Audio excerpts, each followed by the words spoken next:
Mis hermanos, buenas tardes. Vamos a comenzar en esta tarde de hoy nuestra escuela dominical y vamos a comenzar poniéndonos en las manos de nuestro Señor para buscar su dirección. Oremos, hermanos. Señor, te damos gracias, Padre, por tus abundantes misericordias, por tu protección, Señor, por tu amor para con nosotros, Padre. Ahora te rogamos, oh Dios, venimos delante de ti con la plena certeza, Señor, que tú respondes a nuestro llamado, oh Padre, que tú, Señor, cuidas de tus hijos. Te rogamos, oh Padre, que tú guíes esta clase, que sea de gran bendición para nuestros hermanos. Y Dios mío, mueve todas las cosas para que al final la gloria sea para ti y solo para ti, Señor. En el nombre de tu Hijo amado Jesús, te lo pedimos todo. Amén. Amén. Bueno, mis hermanos, seguimos en el estudio de la Confesión Bautista de Fe de 1689. Estamos en el capítulo número 18, titulado La seguridad de la gracia y la salvación. La seguridad de la gracia y de la salvación. Y es un tema importante por el hecho de que es segura. Y es lo que están estudiando, los autores de la Confesión de Fe comienzan hablando aún desde el primer párrafo. Vemos que ellos, en la primera clase que estuvimos viendo, ellos comienzan aclarando quiénes son los portadores de esa gracia segura. Y dice en el párrafo número 1 que aunque los que son, empieza hablando, dando una advertencia, primeramente. Y vimos en la clase pasada de lo engañoso que puede resultar ser una falsa esperanza en una persona que no es creyente. Y vimos cómo ellos enfatizaron mucho el tema. Y empezaron diciendo en el primer párrafo, dice, aunque los que son creyentes solo por un tiempo y otros hombres no regenerados se engañen vanamente con falsas esperanzas y presunciones carnales de estar en el favor de Dios y en el estado de salvación, esperanza de ellos que perecerá. Y vimos hasta dónde puede llegar ese engaño. Vimos cómo en la parábola del sembrador Dios usaba 4 ejemplos y vimos cómo 3 de ellos no dieron fruto. Vimos que una semilla cayó junto al camino y vinieron las aves y se la comieron. El segundo dice que cayó entre espinos y se ahogó. La tercera cayó en tierra rocosa, dice que salieron, dio pocas raíces y enseguida se quemó. O sea, ¿cómo el Señor, usando un entendimiento carnal, de cierta manera, de cosas naturales que sucedían, cómo les daba el ejemplo de esas 4 semillas regadas? Dice que 3 de ellas no dieron fruto. Entonces, el engaño es tan grande que vimos también ese segundo ejemplo. Vimos cómo cuando llegaron, él dice que en ese día final llegarán delante de él y decía, Señor, ¿nosotros en qué? En tu nombre echamos fuera demonios, nosotros hicimos y deshicimos en tu nombre. Y el Señor, ¿qué les dijo? Apartados de mí, hacedores de maldad, nunca los conocí. Y realmente no es para que cada uno de nosotros se alarme de una manera que se espante, sino que eso nos debe llevar a la reflexión, y fue lo que al final terminamos concluyendo la clase pasada, y es que no es que estemos engañados, pero sí ciertamente debido a los enemigos que nosotros tenemos, al mundo, dice los deseos de los ojos, los deseos de la carne y la vanagloria de la vida, nosotros tenemos un ataque constante sobre cada uno de nosotros y nosotros en reiteradas ocasiones tenemos que llamarnos y hacernos un autoanálisis en la palabra de Dios para ver cómo está nuestro corazón. Y no es que nosotros estemos siendo engañados, pero aún el pecado puede hacer que nosotros nos descarríe a tal punto que podamos caer, como vimos en el capítulo anterior de lo que estábamos estudiando de la perseverancia de los santos, que podemos llegar a caer hasta en pecados escandalosos. Y no quiere decir que seamos no cristianos, pero sí vamos a dar un terrible mal testimonio sobre aquellas personas que están mirando con mirillas telescópicas a la iglesia, buscándole no la gracia de Dios, sino buscándole esas manchas para decirle, mira, todos son una partida de hipócritas. Y nosotros no estamos exentos a caminar perfectamente, pero sabemos que en nosotros hay limitantes, hay caídas, pero estamos en la gracia de Dios. El final de nosotros es que nosotros nos pecaremos, pero venimos en arrepentimiento a Dios. Ellos pecarán y se alejarán de Dios. Esa es la diferencia y eso lo hablaba también Juan.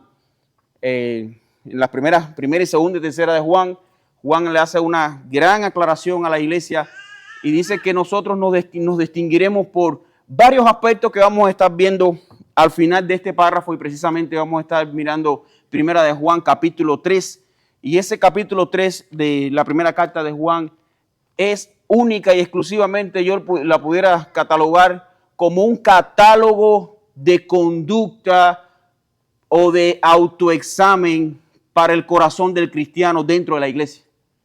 Y después lo estaremos viendo más a grosso modo. Entonces, pero en el primer capítulo, el primer párrafo que estuvimos viendo, vimos cómo a pesar de los posibles engaños que puedan estar teniendo las personas, sobre todo los no regenerados creyéndose creyentes, vamos a ver cómo Dios les va a dar el Espíritu Santo. Una de las cosas que el Señor nos hace es que nos da certeza de ese fruto que hace que en nuestro corazón se establezca cada vez más que la gracia de Dios. Dios pone frutos en nosotros. El Espíritu Santo, esa opción de estar morando continuamente en nosotros, hace que nosotros produzcamos frutos dignos de dar esa señal inequívoca de que tenemos la seguridad de la gracia. Entonces, viendo a grosso modo, vamos a ver el párrafo número 2.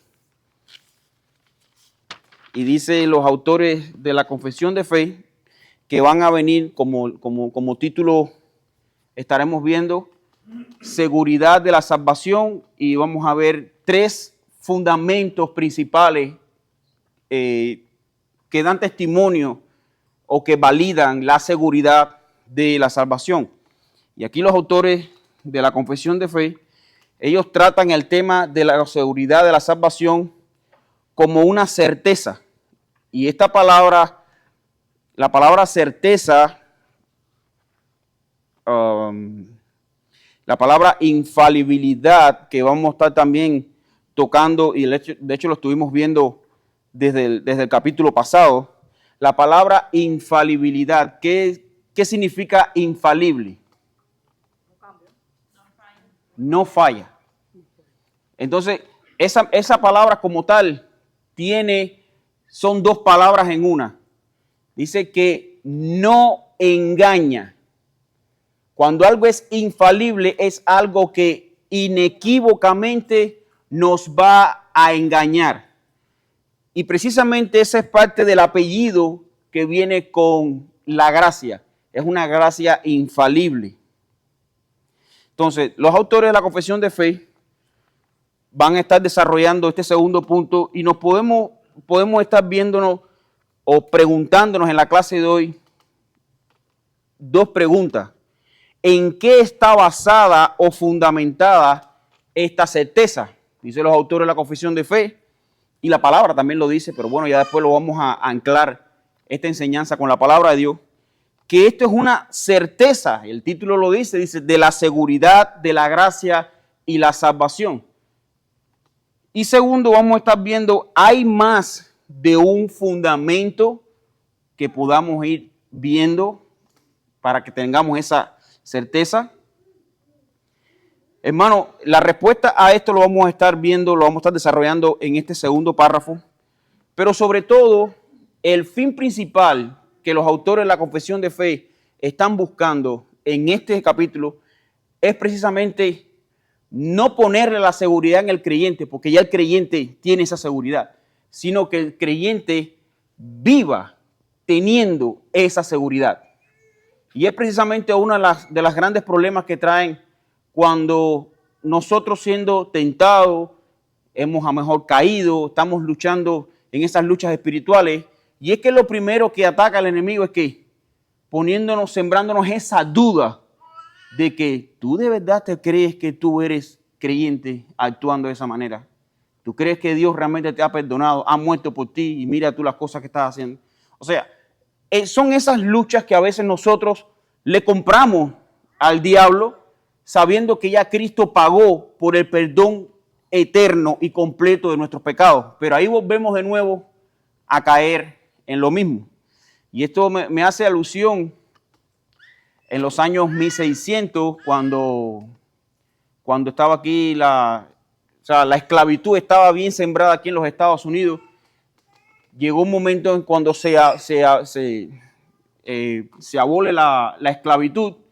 Un viaje estaba caminando por una acera un muchacho que ya es libre, un morenito que era libre, pero que en otro momento fue esclavo. Y dice que en la otra acera lo vio su antiguo dueño. Y el antiguo dueño le dijo, hey, ven acá, ¿qué tú haces ahí? Y él, de tanto tiempo que estaba viviendo como esclavo, él en un momento como que agachó su cabeza y mientras iba cruzando la calle, él se dio cuenta y levantó y dijo, espérate, ya yo soy libre, yo no tengo que responderte. Y dice que la expresión de alegría era tanta en su cara como diciendo, ya tú no me gobiernas. Bueno, hermano, esa es la misma expresión que debe haber en cada uno de nuestros rostros. Cuando el pecado intenta doblegarnos, intenta hacernos creer que nosotros no valemos nada, que nuestro Dios no fue suficiente para perdonar nuestras atrocidades, a tal punto que todavía seguimos cayendo. Y en lo que estemos caminando la calle, cruzándola, para doblegarnos al pecado, tenemos que decirle, no, ya tú no reinas sobre mi vida. Y eso es parte de ¿qué? De la seguridad de la salvación. Dios no nos ha dado una seguridad temporal. Dios no nos ha dado un perdón que dura por 6 meses, por 1 año, por 10. Dios perdonó nuestros pecados una vez y ¿hasta cuándo? Y para siempre. Una vez y para siempre. Entonces los autores de la confesión de fe comienzan diciendo esto. Dice, esta certeza de la gracia y la salvación no es un mero convencimiento conjetural y probable basado en una esperanza falible. Y ojo con esto. La seguridad de la salvación no está dado en lo que nosotros pudiéramos pensar de que como lo estamos haciendo, Dios está contento y vamos a seguir así y Dios seguramente me tiene como salvo. No. La Confesión Bautista de Fe dice que la seguridad o certeza de esta gracia no se tiene por conjeturas o falsas esperanzas. Y vuelven a recalcar el peligro de vivir bajo una falsa esperanza, creyéndote ser un verdadero creyente y estar engañado. Y poner como ejemplo, no es por el hecho de asistir continuamente a la iglesia. A lo mejor eres una persona que asiste todos los domingos a la iglesia. Mi hermano, eso no te asegura a ti que tú tengas la gracia y la salvación. Otro ejemplo podemos ver son personas que pertenecen a un ministerio, tienen actividades fundamentales dentro de la iglesia, la alabanza, la lectura de la palabra, a lo mejor enseñan, la iglesia le dice, no, ese hermano es una personalidad aquí en la iglesia. Mi hermano, eso no te asegura ni a ti ni a mí que nosotros tenemos la gracia de la salvación. Ahora, por eso los autores de la confesión de fe comienzan y dan 3 fundamentos que nos van a ayudar a establecernos, a tener un concepto seguro de la seguridad que nosotros tenemos de la gracia. Y dicen los autores de la confesión de fe, dice, esta certeza, comienzo del principio, segundo párrafo, primera oración, esta certeza de la gracia y de la salvación no es un mero convencimiento conjetural y probable basado en una esperanza falible, sino en una seguridad infalible de fe basada en la sangre y la justicia de Cristo, ese es el primer fundamento, reveladas en el Evangelio, basada también en la evidencia interna de aquellas virtudes del Espíritu a las que se hacen promesas y en el testimonio del Espíritu de adopción que testifica a nuestro espíritu que somos hijos de Dios. Entonces, resumiendo hasta aquí, vamos a estar viendo que cuáles son esos 3 fundamentos que encontramos según los autores de la confesión de fe y lo vamos a estar aplicando o buscando la base en la Biblia. Primero, la sangre. Léanlo, yo no se lo voy a decir. Aquí ya me cansé de hablar. Usted también tiene que participar. Ok, ¿qué dice la confesión de fe? Que los 3 fundamentos son la sangre y la justicia de Cristo. ¿Y dónde está revelada? Revelada en el Evangelio. Y eso es muy importante, hermano. No es, porque esto no es un lema. No es porque a mí me enseñaron en la iglesia que tengo que confiar en Cristo. Sí, eso está bien. Pero tengo que confiar en Cristo porque lo dice la palabra de Dios y porque el Espíritu Santo nos convence de que Él es el Salvador. O sea, no podemos dejarlo porque así tienen muchas sectas. Que sí, ¿ustedes creen en Dios? Sí, nosotros creemos en Dios. Ah, somos hermanos. Aguanta. Ponle freno. Y es por eso que debemos como segundo libro, no un libro autoritario, pero sea una gran ayuda, es nuestra confesión bautista de fe. Según la palabra de Dios, si tú crees en Dios, y yo también, somos hermanos en la fe. Amén. Pero ahora, ¿en qué Dios tú crees? ¿Quién es tu Dios realmente? ¿Es tu Dios trino? ¿Es un Dios que hizo un pacto antes de la fundación del mundo con su Hijo? ¿Es un Dios que murió, se encarnó a su momento señalado y aceptado y se hizo como hombre para morir por nuestros pecados? Si en algún momento entre tu Dios y mi Dios hay alguna diferencia de esto, entonces no estamos adorando al Dios correcto.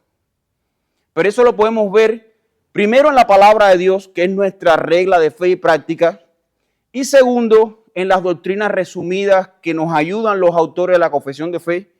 Y repito, no son autores inspirados, pero sí fueron grandes hombres de Dios que el Señor en su momento usó y les dio ese conocimiento para que hoy hiciéramos uso de esas grandes herramientas. Entonces, el primer fundamento, estamos viendo que es la sangre y la justicia de Cristo. El segundo, ¿sí? ¿Quieres algo decir? No, quería agregar, que es fundamental, Arnaldo, que cuando decimos sangre, aunque está reflejado ahí con la confesión de fe, sabemos que es lo que hizo Cristo en nuestras cosas, pero nuestra seguridad de la salvación está fundada en la obra completa que hizo Cristo. Y esa obra completa significa su vida, su muerte y su resurrección. Por eso me gusta más que decir que se diga la obra de Cristo, no la sangre. No, lo que pasa es que ese es el título que trae, pero sí, claro, ahora vamos a abordar más a detalle. Es su obra y la obra implica esos 3 puntos. ¿Entiendes? Sí, lo que pasa es que acuérdate que el pacto se hacía, se culminaba o se establecía cuando había derramamiento de sangre. Entonces, por eso ellos hablan como que la sangre de Cristo, o sea, se supone que es parte de la obra de Cristo. Pero vamos a estar abordando más el tema de qué significa la sangre y la justicia de Cristo. Como segundo vemos, dice los autores de la confesión de fe, dice segundo fundamento, vemos que es la obra del Espíritu Santo y dice aquellas virtudes del Espíritu a las que se hacen promesas, y vemos como tercero el testimonio del Espíritu de adopción. Entonces, vamos a abordar entonces primeramente en el primer fundamento que habla la confesión de fe, que es de la sangre y la justicia de Cristo.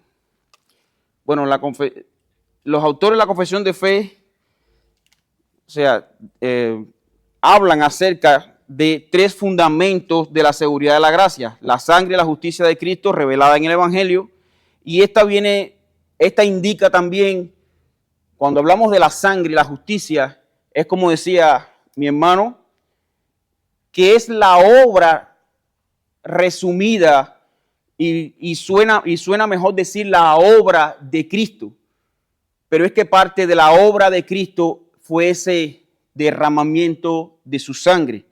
Y entonces, en otras palabras, pudiéramos estar hablando mayormente de la obediencia que mostró nuestro Señor Jesucristo al someterse al pacto de su Padre, en el cual nosotros incluía de que Él tenía que cumplirlo para que nosotros pudiéramos tener ahora la esperanza que disfrutamos. Y vamos al libro de Hebreos, la carta a los Hebreos. Hebreos capítulo 6, versículos 17 y 18. El 11, 19 no. Capítulo, sí, ahorita leemos eso. Hebreos capítulo 6, 17 y 18. 17 y 18. Por lo cual, queriendo Dios mostrar más abundantemente a los herederos de la promesa la inmutabilidad de su consejo, interpuso juramento, para que por dos cosas inmutables en las cuales es imposible que Dios mienta, tengamos un fortísimo consuelo, los que hemos acudido para asirnos de la esperanza puesta delante de nosotros. Ok, aquí el autor de la carta a los Hebreos nos está relatando primeramente la seguridad en dónde está basada. O sea, es una promesa de Dios. No es algo que nosotros tengamos que cumplir ciertos requisitos, llegar hasta cierta puntuación de fe, una cierta escala de santidad para llegar a alcanzar esto. No, esto es una promesa basada en el pacto que hicieron el Padre, el Hijo y el Espíritu Santo antes de la fundación del mundo. Por eso el texto comienza, el versículo 17 dice, por lo cual, queriendo Dios mostrar más abundantemente ¿a quién? A los herederos de la promesa, la inmutabilidad de su consejo, interpuso juramento. Entonces, ¿para quién es esta seguridad? Para ti y para mí, mi hermano. Nosotros, ¿quiénes son los que van a ser los herederos? ¿El Hijo? ¿El Espíritu? No, ellos no necesitan heredar. Somos nosotros los que necesitamos todo del Señor. Entonces, a nosotros es que Dios nos ha puesto, dice, por lo cual queriendo Dios mostrar más abundantemente a los herederos de la promesa la inmutabilidad de tu consejo. Y mi hermano, si hay algo que nosotros tenemos que seguir repitiéndonos domingo tras domingo, de lunes a sábado, toda la semana, las 24 horas, los 7 días, es que Dios es inmutable. Dios no cambia. ¿Tienes algo? Quería agregar acerca del texto. Cuando hablamos de esa promesa, Nardo, yo estaba basando en lo que está diciendo el escritor más arriba. Él interpuso una promesa con Abraham. La promesa es de Abraham, a sus hijos. En tu descendencia. Fíjate que en el capítulo 13 dice, porque cuando Dios hizo la promesa a Abraham, no pudiendo jurar por otro mayor, juró por sí mismo. Y es lo que está diciendo el 17, por lo cual queriendo Dios mostrar más abundantemente a los herederos de la promesa, la inmutabilidad. O sea, que no va a cambiar. Él juró y prometió. Pero aún desde Abraham, nosotros entramos en esa promesa. Ese es el pacto de gracia. Exacto. pero se basa en esa promesa que le hizo Abraham. Ujú. Tu descendencia, ¿entiendes? De tu descendencia va a venir la salvación a todos ellos. Hay y eso es bueno porque ahí mismo estamos aprendiendo de que no depende la seguridad de nosotros, sino de una promesa. De una que Dios promesa. hizo. Exactamente.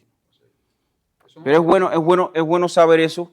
Pero lo que estamos viendo en Abraham es que en Abraham Dios estaba haciendo un pacto con Abraham. Pero volvemos como estudiamos los pactos. Él estaba haciendo un pacto bilateral con Abraham. Él se estaba poniendo de acuerdo con Abraham para decirle, bueno, yo voy a hacer esto, tú haces esto, aquí acordamos, sí. ¿Vamos para adelante el negocio? No. ¿Qué dijo? Vengo yo, dice, y no teniendo a nadie mayor que él para jurar, para sellar el pacto, ¿por quién lo juró? Por él mismo. O sea, tenemos una promesa infalible porque es por medio de él, para él y por él. Él lo estableció todo.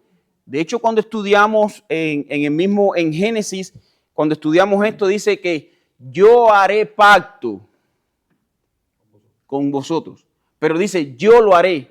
Él no dice en ningún momento, haremos pacto. Dice, yo haré pacto. Yo estableceré mi pacto contigo. Y yo pondré. O sea, aún cuando el sacrificio que Dios le pidió a Abraham, que si nos ponemos en el contexto, fue algo realmente, tú me prometiste este hijo y ahora me lo estás pidiendo que te lo dé en sacrificio. Eso era un boom para el cerebro de Abraham. Pero aún así dice, ¿dónde se manifestó? ¿En qué momento él se convirtió en el padre de la fe? Cuando él no hallándole sentido a lo que le estaba diciendo Dios, pero Señor, tú lo estás diciendo, yo lo voy a cumplir. Creyendo una sola cosa. ¿Creyendo una sola cosa? Creyendo que Dios es poderoso para resucitarlo. Así lo dice Hebreo después en los héroes de la fe, dice, y Abraham, siendo viejo, creyó a la promesa. Cuando se le dijo, entrega a tu hijo, creyó por la fe en que Dios es poderoso para qué, para resucitarlo.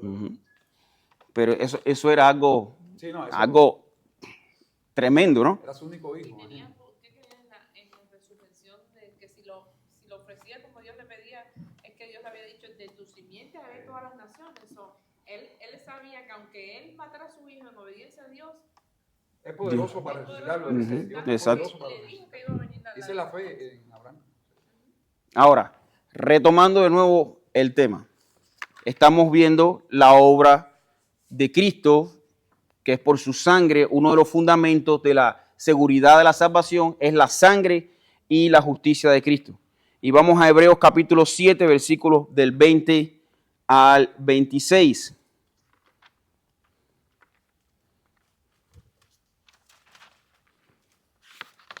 Y esto no fue hecho sin juramento, porque los otros ciertamente sin juramento fueron hechos sacerdotes, pero este con el juramento de que le dijo. Sí, juró el Señor.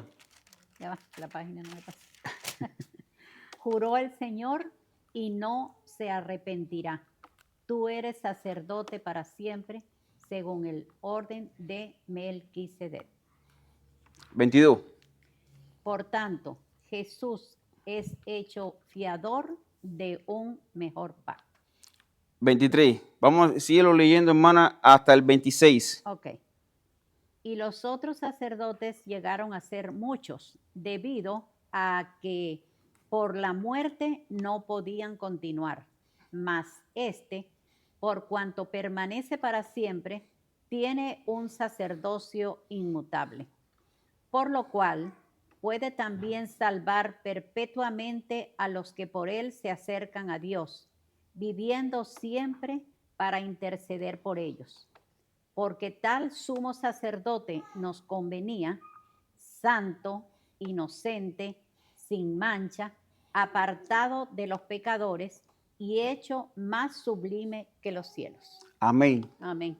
O sea, ahí vemos cómo resumen los autores de la confesión de fe, o sea, no los autores de la confesión de fe, sino cómo el autor de la carta a los hebreos resume de una manera inspirada, por supuesto, de más está decirle de una manera magistral, estaba inspirado por Dios, pero los atributos de Cristo involucrados en la seguridad de la salvación. Dice que primeramente tenía que ser sacerdote, ¿cómo? Santo, Santo, inocente inocente, pero también, ¿hasta qué tiempo? y sin mancha, Sin mancha. ¿Pero qué tiempo? eternamente. Eternamente. ¿Qué pasaban con los sacerdotes? Dice, morían. Pero dice, ¿este qué? Pero tampoco eran ni santos ni tenían esto, porque dice que ellos tenían primero que sacrificarse por ellos mismos. limpiarse ellos con los animales y luego ofrendar al pueblo. Exactamente. Entonces, aquí vemos que en el fundamento de la sangre y la justicia de Cristo, aquí vemos que era un sacerdocio para siempre y lo necesitábamos. Y me encanta ese texto porque dice, es que necesitábamos que fuera como santo, sin mancha, apartado de los pecadores, perfecto, eterno. Hermano, en otras palabras, no había otro como Él que fuera nuestro mediador de este nuevo pacto. No hay otro. Era Él. Perfecto. Él es perfecto. Como segunda obra, como segundo fundamento, vamos a ver la obra del Espíritu Santo. Y estas promesas, aunque son gloriosas, no son solo el único fundamento de la seguridad infalible. Y es la evidencia interna de aquellas virtudes del Espíritu a los cuales se hacen promesas. Y vamos a buscar segunda de Pedro, capítulo 1, versículos del 4 al 11. Segunda de Pedro, capítulo 1, versículos del 4 al 11. ¿Lo leo, Donato? Sí, hermano. De 4 al 11. Sí. Por medio de los cuales nos ha dado preciosas y grandísimas promesas, para que por ellas llegasteis a ser participantes de la naturaleza divina, habiendo huido de la corrupción que hay en el mundo a causa de la concupiscencia. Vosotros también, poniendo toda diligencia, por esto mismo añadid a vuestra fe virtud, a la virtud conocimiento. ¿Sigo? Lee el 11. El 11. Porque de esta manera os será otorgada amplia y generosa entrada en el reino eterno de nuestro Señor y Salvador Jesucristo. Amén. Decidí brincar porque, bueno, este es un texto que conocemos. Estas son también los atributos del Espíritu Santo. El Señor nos da, dice, fe, virtud, afecto natural, amor, templanza, dominio propio. Son esas características que, dadas por el Espíritu Santo, para que nosotros andemos, dice, a tal punto que dice, pero si estas cosas, versículo 8, están en vosotros y abundan, no os dejarán estar ociosos ni sin fruto en cuanto al conocimiento de nuestro Señor Jesucristo. O sea, y volvemos a ser reiterativo. Dios no da nada por gusto. ¿Para qué el Señor nos reviste con los dones y los atributos del Espíritu Santo? Versículo 8. Estas cosas no os dejarán estar ociosos ni sin fruto en cuanto al conocimiento de nuestro Señor Jesucristo. Hermanos, nosotros, tú y yo, necesitamos tener la simiente de Dios morando en nosotros, el Espíritu Santo, para poder conocer a Dios. Esa es la limitante que traen los impíos, los extraviados, los gentiles, como se conocía en esa época. Y es que no conocen a Dios. ¿Por qué? Porque el Espíritu no le ha revelado la necesidad que tienen de arrepentirse, la necesidad que tienen que dar cuenta delante de un Dios santo, santo, santo, y mucho menos la necesidad de un Salvador. Y aquí, en ese texto, ya hace un llamado a nuestra responsabilidad. Exacto. Porque en el 5 dice, vosotros también poniendo toda diligencia. Entonces ahí da entonces los dones, ese cambio que cada uno tenemos que tener. ¿Entiendes? Sí, es que ese fruto O sea, ese fruto del Espíritu, pero hay una diligencia de parte de nosotros. perseverancia. Que si no lo cumplimos no vamos a crecer. Exacto. Hermano, hay una cosa, una doctrina que se le llama soberanía de Dios y responsabilidad del hombre. Dios no fuerza a sus criaturas Dios no nos ha forzado a nosotros como roboces, como personas sin cerebro, a actuar como Él quiere que nosotros hagamos. Dios no nos fuerza. Dios nos ha convencido por medio de su Espíritu. Y esa es la gran diferencia. Nosotros actuamos, nosotros le amamos a Él porque ¿qué? Porque Él nos amó primero. Dios no nos obliga. Tú tienes que entrar por aquí porque yo te lo digo, si no entra viene reglazo. No, Dios nos trajo ¿con qué? Con lazos de amor. Y sí, era imprescindible que nosotros nos arrepintiéramos de nuestros pecados, pero mucho más, antes de arrepentirnos de nuestros pecados, nosotros teníamos que tener a alguien que nos iluminara nuestros pecados. Y ese era el Espíritu Santo. Entonces, Dios no nos obliga, pero nos capacita de tal manera que nos deja a nosotros sin respuesta o con una sola respuesta. Señor, perdóname, rescátame, porque mi vida está perdida. Pero ¿qué es lo que pasa ahora con nosotros? Por eso es que nosotros cuando entendemos, hermano, no es porque yo tengo un doctorado en ciencia que Dios, claro, yo tengo un conocimiento tremendo que Señor, por supuesto que voy a entenderlo. No, esa fue la obra del Espíritu Santo. Dice que a los sabios de este mundo Dios los ha nublado, pero sin embargo ha depositado esta grandiosa riqueza de conocimiento ¿en quién? En vasos frágiles, en ti y en mí. Nosotros no merecíamos por nuestro intelecto ni por nada que el Señor nos mostrara esta grandeza espiritual. Lo hizo porque Dios quiso. Y por eso nosotros tenemos que estar agradecidos, pero también ser condescendientes con aquellos que aún no le entienden y pedirle, Señor, ábrele sus ojos. Como Eliseo tuvo que hacerle a su criado. El criado estaba desesperado que nos van a matar. Tranquilo, que más son los que están con nosotros que los que están contra ellos. Y el criado de Eliseo dice que estaba, y hasta le dice, Señor, ábrele mis ojos a mi criado para que vea que son más los que están con nosotros. Con nosotros está el más grande. Pero muchas veces lo que tenemos los ojos medio cerrados, que no vemos quién es el que está con nosotros, nos dejamos ser engañados. Entonces, en esa obra del Espíritu, vamos a buscar Primera de Juan, capítulo 2, versículo 3.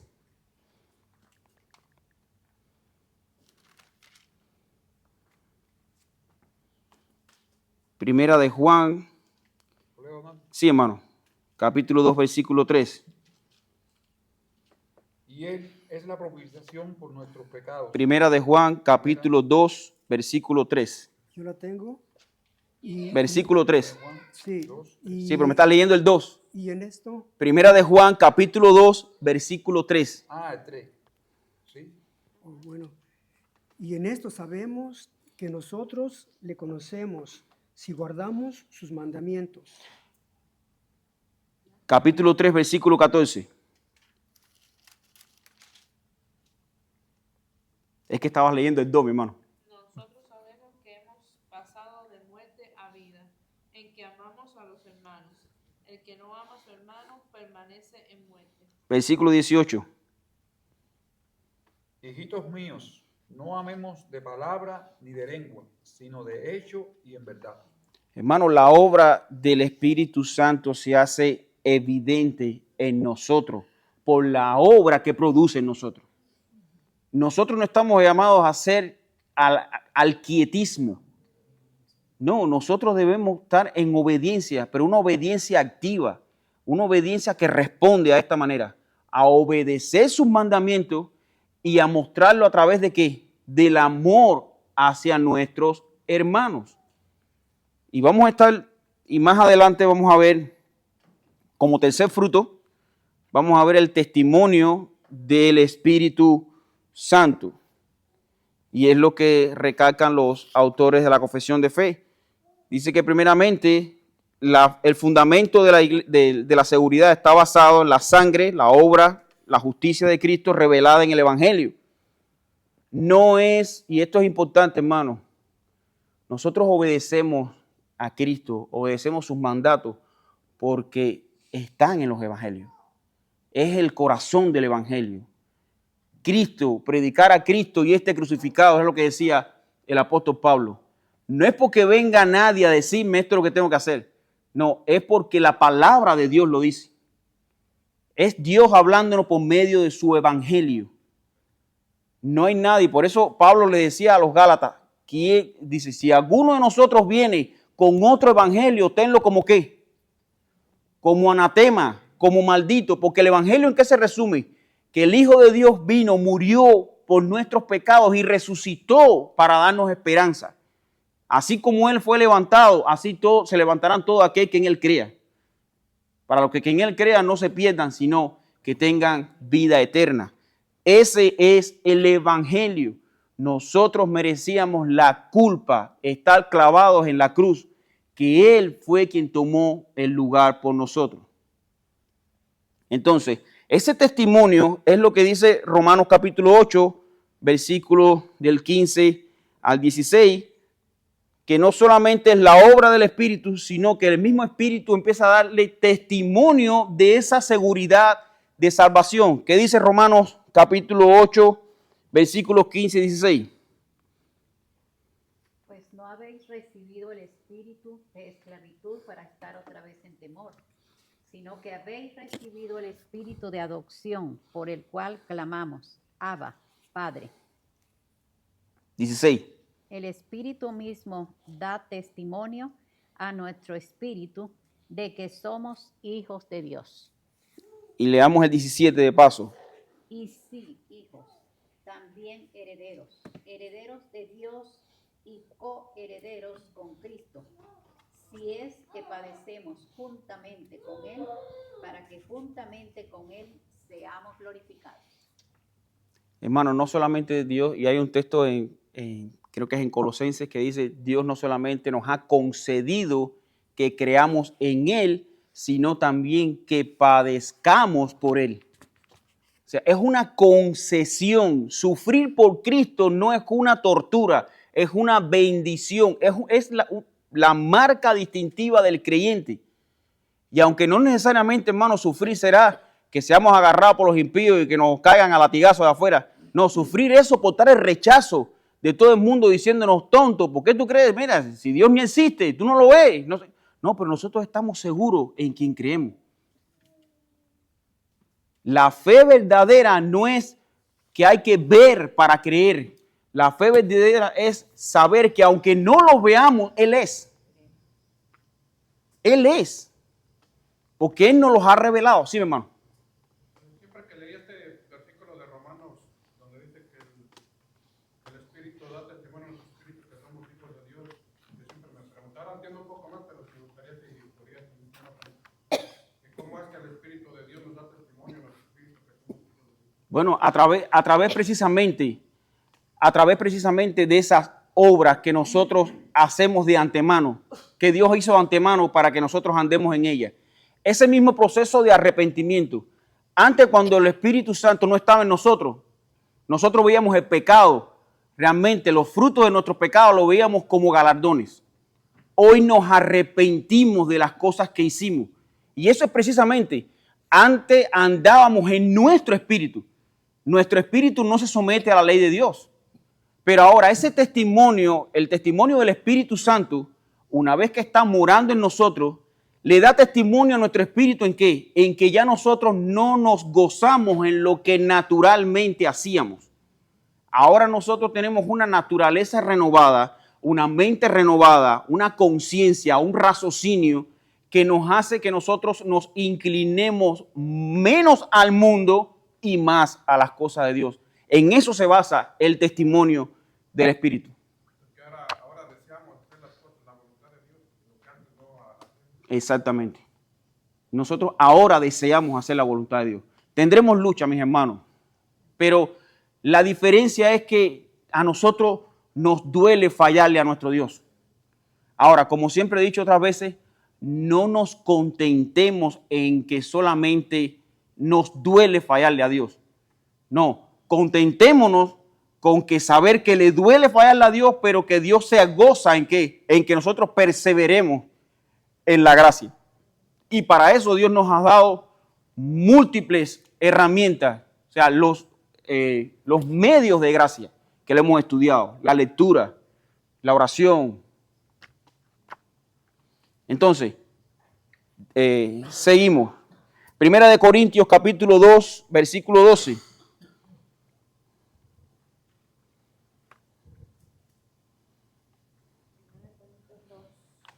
Versículo 12.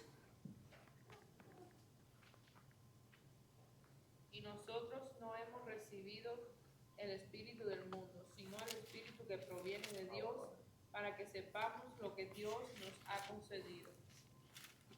Y ese texto, hermano, ese texto es bien interesante. Dice, nosotros no hemos recibido el espíritu del mundo. Hermano, ese es el espíritu que teníamos antes, que hacía que nosotros no entendiéramos las cosas de Dios. Dice, sino el espíritu que proviene de Dios para que sepamos lo que Dios nos ha concedido. Hermano, si nosotros entendemos hoy la Biblia, es por el Espíritu Santo que está morando en nosotros. Si nosotros no hallamos tropiezo en Dios, es por el Espíritu Santo. Y eso le da testimonio a nuestra vieja naturaleza de que ya nosotros no somos esclavos, sino somos siervos de un Dios viviente. Ese es el espíritu que da testimonio a nuestro espíritu. Gálatas capítulo 4, versículos 6 y 7.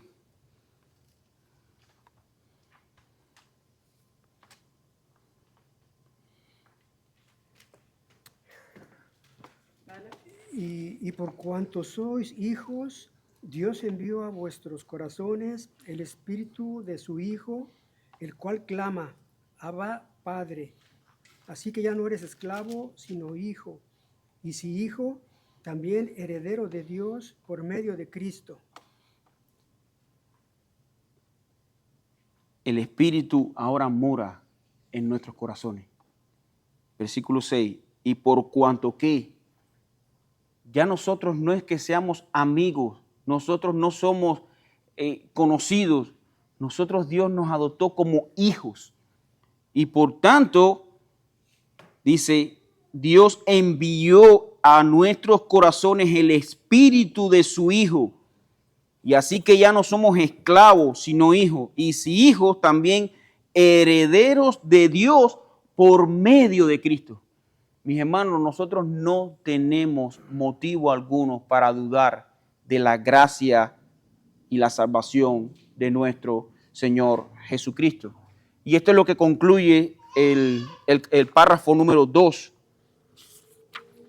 Dice, y como fruto de ellos mantiene el corazón humilde y también santo. O sea, Dios provee de estos fundamentos con el propósito también que con esta actitud, dice, tengamos también como fruto de este fundamento mantener nuestro corazón humilde y también santo. Y realmente, como le decía al principio, el capítulo 3 de Primera de Juan, no lo quisiera leer completo, que es un poco extenso, pero realmente resume ese fruto del Espíritu Santo y ese obrar del Espíritu Santo en el corazón del creyente. Y me llama mucho